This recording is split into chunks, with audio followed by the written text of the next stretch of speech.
Баршаңызға қайырлы күн. Сіздермен бірге Эльмира Мәжитқызы.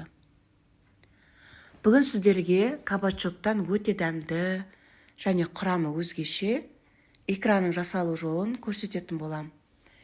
Ол үшін осы видеоны соңына дейін қарап, лайк басып, сіздер де дәл осы рецепт бойынша жасап көрсеңіздер болады.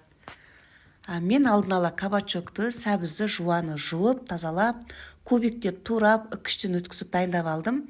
Енді ыдысымызға бір кесе жылқының майын қосамыз, яғни сорпаның бетін қосып, сәбіз бен жуаны салып, араластырып, бір 10-15 минуттай баяу отта қоя тұрамыз.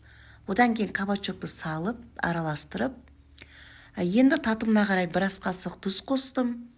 Одан кейін біраз қасық томатты қосып, араластырып, бір жарты сағатқа баяу отта қоя тұрамыз. Жарты сағаттан кейін міне осындай өзінің сөлі, су шыққан кезде араластырып, енді блендермен барлығын бірдей қылып езіп аламыз.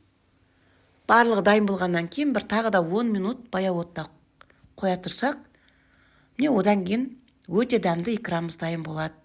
Мен үнемі тамаққа, салатқа осындай жылқының шығырған майын немесе сорпаның бетін пайдаланам. Өте дәмді болып шығады. Суығаннан кейін банкіге құйып, жауып алуға да болады. Мен бұл икраны күнделікті жеуге дайындадым. Өте дәмді ас болсын.